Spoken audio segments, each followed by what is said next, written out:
heart to learning, open up my heart to love. Help me to know myself and how I should learn. I open up to learning, I open up to joy. Help me to learn a language and let it be my happiness. Hello everyone, welcome again to another Teacher Joseph podcast. Over the last number of months, you'll know that the British government have made a plan to introduce digital ID cards to all British people. I've been covering a few news reports about this, and there's a new one which came out on the 18th of December.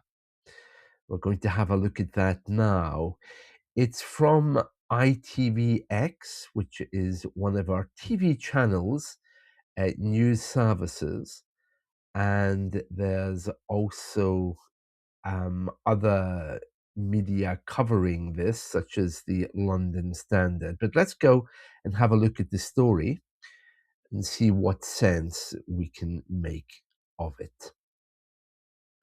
Right, here we are, and you can see here at the top it says ITVX. This is ITV's news service, and the headline says, "Whistleblowers raise extreme concern about security of government's digital ID." Now, of course, there's a lot of criticism right now, a lot of controversial comments and discussion about these digital IDs. This is from Sam Holder, who's an ITV News reporter. Let's look and see what he's saying. He's got a video there, so you can log in and check that. We're going to read the text. It says, "The whistleblowers are involved in the development of the One Login technology, which will form the basis of digital ID and is already used by around 13 million people in the UK." Right, let's just talk about this for a moment. So it's saying here that whistleblowers are involved in the development. Well, what is a whistleblower? Well, a whistleblower is someone who works for a particular organization or company, and when they see wrongdoing, illegality, something illegal, or something that's just not right, something which causes concern, then they will raise it through the appropriate channels, or they will give it to the media. That's a whistleblower. It's also a verb, to whistleblow, if you see wrong information. Okay. Now it says here about the development of this technology, but it goes on to say it's already being used by 13 million people in the UK. We need to read more about that because we don't know how this is working. Let's see. The data of millions of people in Britain is at risk as a result of significant cybersecurity issues with the government's planned digital ID, multiple whistleblowers have warned. The whistleblowers, who have shared confidential documents and emails with ITV News to back up their claims, are senior civil servants involved in the development of the One Login technology, which will form the basis of digital ID. They have asked to remain anonymous to protect their careers, and one of the civil servants fears the problems could lead to the worst data breach in UK government history. Now, there's a few things here. Civil servants, of course, are government employees, and they're saying that they're really concerned. Are they? Or are they selling a story, maybe to the media, to get some money? We don't know who they are, so this isn't an open report. But what I can tell you is it's not just with ITV. This is appearing in other newspapers as well, and it certainly will undermine the government's attempt to introduce digital IDs. Let's have a look. It says here, one login is already used by 13 million people in the UK for a variety of government services, including managing a state pension, cancelling a lost passport, and registering as a teacher or social worker. Right, so it's saying here that this technology is already being used, but it's not already being used for digital ID. So this is a little bit misleading, this statement at the top. It says here, and is already used by around 13 million people. Okay, so it's not that 13 million people have a digital ID, it's they're using technology, which is a platform called One Login, which digital ID is going to be brought into. This doesn't exist in all of the UK, by the way. This is a very much an English thing. Scottish people, for example, have their own logins for this this kind of thing. Right, let's go back and see what they're saying. Right, the government has confirmed it will form the basis of digital ID, which will become mandatory for all adults by 2029. The planned ID will be stored on a digital wallet on an individual's phone and contain their name, date of birth, nationality or residency status, and biometric data, a photo. Okay, so it goes on.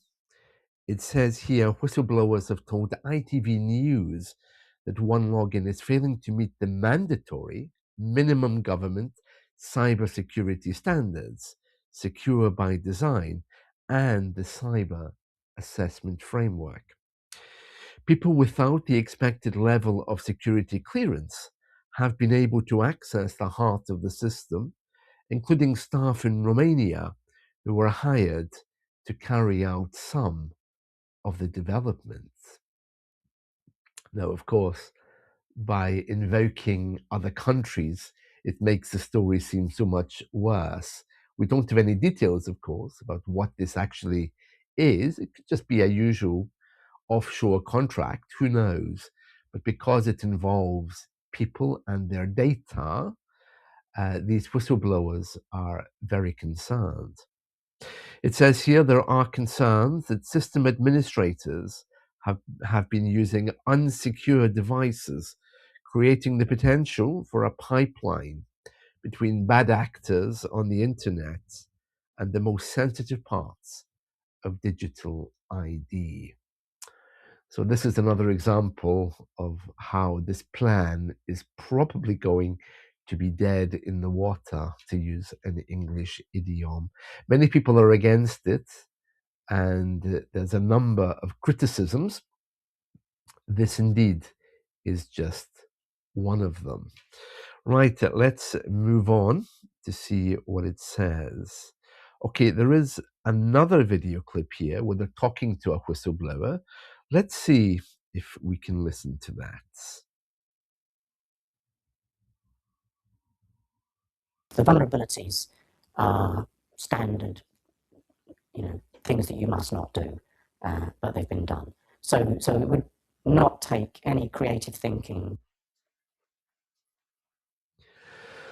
Right, so obviously they've disguised this person's voice, which makes it much more difficult to understand and to hear. And the little clip I just played there, even I didn't really catch what the man was saying. So not very helpful, but they're obviously trying to protect his identity. And it says here, the vulnerabilities are standard things you must not do, but they've been done. one of the whistleblowers told ITV News. It would not take any creative thinking for a state actor or organized crime to target the vulnerabilities in digital identity. Okay, a state actor. Interesting. This is a new phrase which has been appearing when they talk about different people involved in scandals. It says here, highly sensitive documents leaked to ITV News by another whistleblower show some of these concerns were investigated within the government's digital service, and they found that the program is indeed carrying a high level of risk. The National Cybersecurity Centre, which advises on secure digital practices, found OneLogin carried the risk of bulk theft of personal data, identity theft, the government being defrauded, economic damage, people and witness protection, intelligence agents, and foreign dissidents being identified. We have proved it can be compromised, they've said. A testing team was able to access sensitive areas undetected. If this were happen, I guess this should say if this were to happen as part of a real attack, a whistleblower says this could have widespread repercussions for everyday people. And there he is again talking like a Dalek, if you like Doctor Who. Right. And then it says here, multiple sources have told ITV News team that during a red team exercise, a standard security test earlier this year, a major security flaw was uncovered. A remote attacker was able to introduce malware onto a device used by a system administrator and gain access to sensitive parts of OneLogin without triggering an alert on the security monitoring system. As the service is already live, the whistleblowers say it is theoretically possible that a state actor like Russia or China or organized crime groups could have already gained access to OneLogin without the government knowing. They go on to say, we don't know if the system has been compromised or not, but we have proved it can be compromised, says one of the whistleblowers. The maximum damage that I can conceive is that the government allow digital identity to continue to roll out and onboard all government services. And then at a time of a bad state actor or criminals choosing, they deny access to the services. That would shut everybody out of attempts to claim their pensions, welfare benefits, renew their passports, get a driving license, everything. I've risked my career to speak to you because I'm extremely concerned. And then we have a screenshot of what they use. This is currently, as far as I know anyway, only being used in England. And I think probably it's used across the whole of the UK for accessing UK-wide things such as the state pension benefits. I don't think that's been passed to Scotland yet. I know some welfare benefits are now operated separately by some of the UK governments, Scotland, Northern Ireland, and Wales. But I think the state benefits are still held by the central government, so everybody would need this app to access that. As I say, Scotland has its own application, which is called MyScot, which gives you access to, I think, your bus passes. It gives you access to your, to certain medical records as well, with your local GP practice. So this one is less common outside of England. It says here, ITV News repeatedly asked for an interview with the Secretary of State for Science, Innovation and Technology, Liz Kendall, whose department oversees OneLogin and digital ID. We were told she was unavailable for an interview. Instead, we received a statement attributed to an unnamed UK government spokesperson, which reads, "Protecting user data and the integrity of government systems is always our highest priority." We work continuously to monitor and defend against all threats and work closely with the National Cybersecurity Centre, which provides advice to the programme on a wider range of cybersecurity matters, the statement says. And then it goes on to say how good they are, of course, and the fabulous things they are doing. Yeah, worrying, isn't it? But then again, if the banks can protect our data, it can't be that hard, really, for the government to do it, surely. Although probably there's a cost issue, isn't there? What else does it say here? Let's move down. It says here, in response to claims the Red Team was able to access the service without triggering a security alert, the statement says, when after several weeks of testing, the Red Team were unable to infiltrate or compromise the system during the exercise, we deliberately created a simulated scenario which gave them access to the system and enabled us to further test security. I don't quite know what they're saying there, but anyway, getting a bit too technical for me. What you do need to know, of course, and that's the end of the story, is that this is a major issue which has come up, and it's going to force many of us, again, to question whether we trust the government. Now, it's not only this, unfortunately. If it was only this issue, maybe we could say, oh, well, the government can fix it. But there's a very deep distrust around this whole issue. Right, you can see here on my Google search page, this story has appeared in a few different places. So London Evening Standard is the top one. It's also on a Facebook page, a Big Brother Watch, YouTube's ITV News, again on Facebook, Think Digital Partners, there's the original story for ITV, and it's also on social media. Well, of course, we want to stay with trusted news partners, so let's have a look. Here we are. This is the London Standard, the UK digital ID card. Everything we know as whistleblowers sound alarm over data security. So let's just have a little look at this and see what it's saying. Concerns over data security have cast doubt on the UK's digital ID card plans, raising fears of a potential data breach. And we'll see here, the UK government's plan to launch a mandatory digital ID card has been thrown into disarray after whistleblowers raised extreme concerns about data security. Okay, so as you can see there from the headline, it's looking like the media here, by using these words, have cast doubt on the UK's digital ID card plans. It sounds like they've already decided it's not going to happen. There's a big doubt there. That indeed could be true, because I think the government's not very popular at the moment. Who knows what's going to happen in the coming year?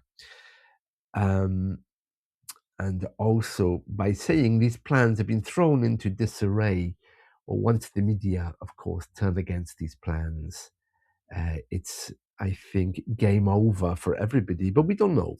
I mean, perhaps there is a way the government can make this popular, but it doesn't sound like it's going to go very far. As we say in the UK, it looks like this could be dead in the water. But who knows? Even if it is, it could easily be resurrected in the future by somebody else. Let's see. Okay, so speaking to ITV News, we've already read this. 2 senior civil servants who requested their identities to be withheld warned the outlet that the plans could lead to the worst data breach in UK government history. And then the story continues just to cover what we've already spoken about. It says here the new investigation relates to the government's one login technology. And there's all kinds of doubts about it. But, well, if the banks can protect our data, I don't see that it's difficult, is it? I mean, if the banks can protect someone accessing my bank account, it can't be that hard. Or maybe they just have the money to spend on it. I don't know how much money the banks spend on technology, but even if I use open Wi-Fi, I'm told that hackers still can't get info. So what's the details here then? How is it that a foreign agent or a state actor, as they're called, could access my data? It can't be that hard to encrypt it and protect it. But clearly the governments haven't invested enough in that. Yeah, so among the concerns raised to ITV News, well, we've read that story, so we're not going to read it again. But there is another story breaking about ID cards, and we're going to just have a look at that. Right, so now we're at the state broadcaster for the Republic of Ireland, RTE, Radio Telefís Éireann, as it's known in Irish. This is a wonderful English language news service because Ireland, Southern Ireland, is in Europe.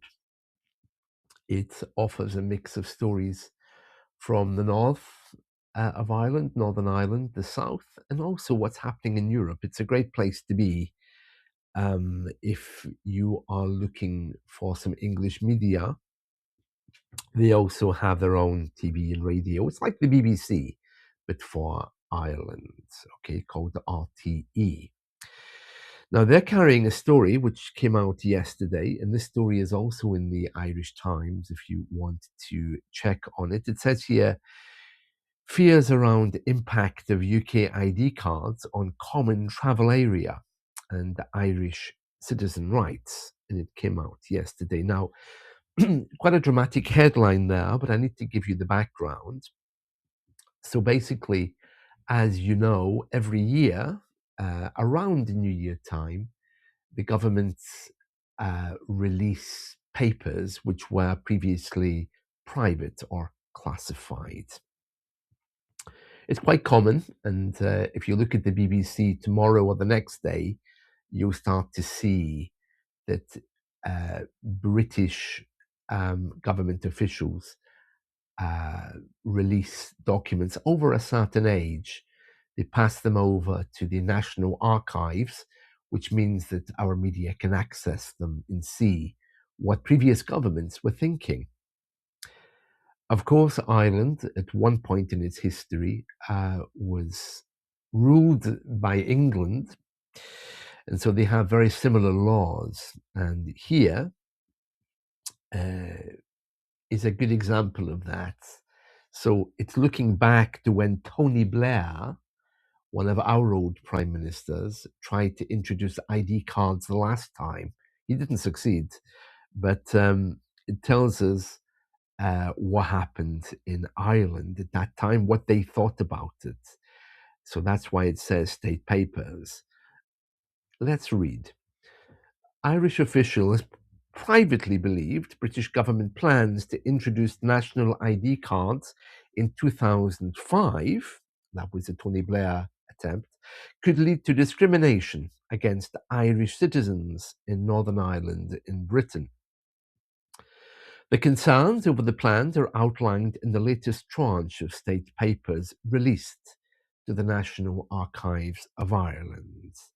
And this is what I'm saying. The same thing will happen here in the UK. A whole bunch of papers will pass over into the public domain. So you'll be hearing a bit more about that in our media. But in Ireland, apparently, it says here, The UK ID card plans, known in some quarters of the British media as Brit cards, were put forward 20 years ago in a bid to help reduce the risk of terrorism, illegal migration, identity fraud, and public administration issues.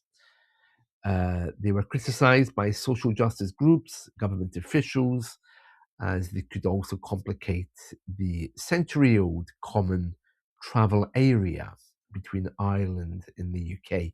Yeah, regardless of European Union and visas and these things, British people and Irish people share a way to travel to each other's countries. So we have some agreement in place that we can just go there. We don't actually need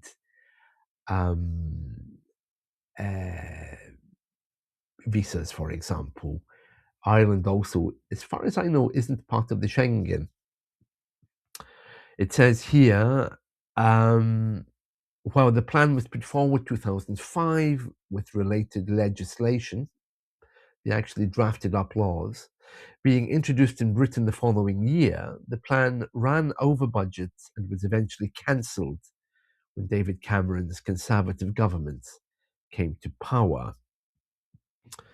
And it says here that basically the Irish were very concerned about this. It says here there may be some elements in the Irish community who will be reluctant for the British state to maintain information on them. A summary of a lengthy discussion between the Irish officials noted. So this was back in 2005 that the Irish were concerned because, of course, many people living in the north, the British part of Ireland, the part that isn't the southern part, the part that's in the UK, they will hold Irish identities. They have Irish passports, for example, and Ireland sees Southern Ireland, the government, views the whole of Ireland as one. So they don't make any difference between north and south. They just see their people. So it's saying here there would be issues going forward if ID cards were brought in, and that was back in 2005. So I've no doubt that those old wounds and discussions will be coming back if this does actually go ahead. It goes on to say, British Home Office officials in 2005, it says here in that first paragraph, Trudy Payne and Stephen Harrison said obligations under the agreement had been met because Northern Ireland residents were free to designate themselves as Irish, British, or have no nationality listed.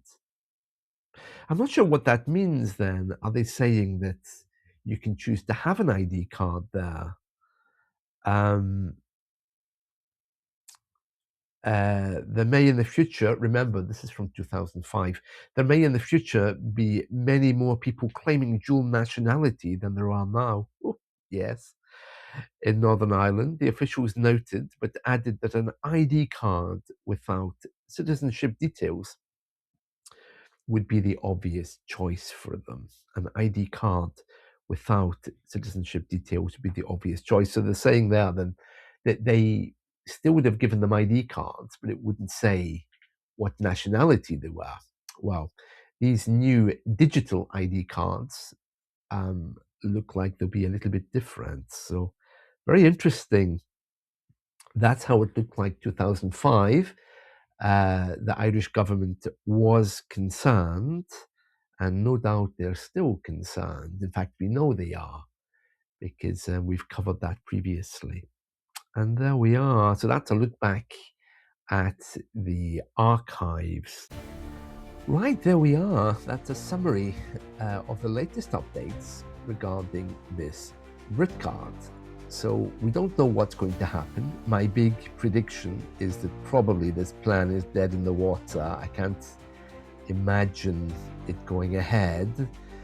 And I can't imagine our current government surviving until the next election, which I think the central government elections are in 2029, I think, something like that.